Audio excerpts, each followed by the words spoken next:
Tujuan video ini ialah memaparkan hasil penelitian atau temuan kelompok kami mengenai kerjasama yang dilakukan oleh Daerah Istimewa Yogyakarta dan Nusa Tenggara Barat di sektor ketahanan pangan. Kerjasama antara DIY dan NTB berawal dari kunjungan Tim Pengendali Inflasi Daerah atau TPID DIY ke NTB dalam kegiatan Capacity Building pada 31 Juli 2024. Dalam pertemuan itu, Sekretaris Daerah NTB menyatakan kesiapan pihaknya untuk menjalin kolaborasi dan berbagi pengalaman dalam pengendalian inflasi.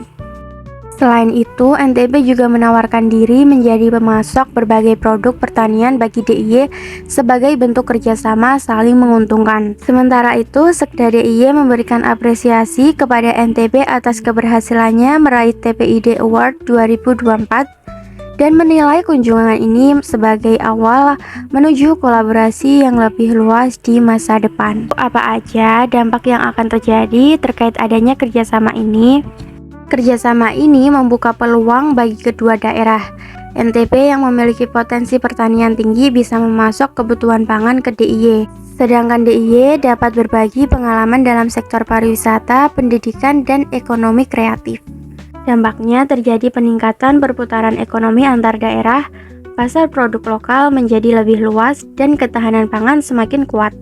Selain itu, kerjasama ini juga membantu menjaga stabilitas harga bahan pokok melalui distribusi yang lebih merata. Kolaborasi ini mencerminkan praktik good governance antar daerah, di mana dua pemerintah provinsi saling belajar, berbagi strategi, dan memperkuat koordinasi lintas wilayah. Jika dilihat sampai saat ini belum ada bukti konkret apakah kerjasama ini sudah berhasil sepenuhnya atau belum. Namun, laporan dari Bank Indonesia menunjukkan bahwa inflasi di DIY dan NTB masih dalam kondisi terkendali. Meski begitu, potensi tekanan harga dari beberapa komoditas tetap perlu diwaspadai dan dipantau bersama.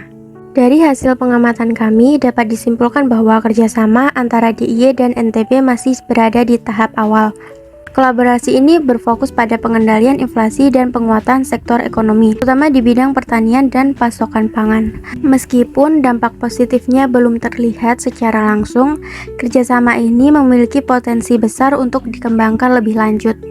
Sebagai saran, kedua daerah sebaiknya memperkuat implementasi kerjasama melalui rencana aksi konkret dengan target atau waktu dan indikator keberhasilan yang jelas.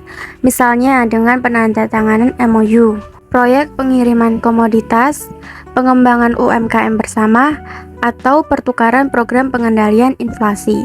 Selain itu, monitoring dan evaluasi bersama perlu dilakukan agar manfaatnya benar-benar dirasakan oleh masyarakat. Demikian pemaparan dari kelompok kami mengenai kerjasama antar daerah istimewa Yogyakarta dan Nusa Tenggara Barat.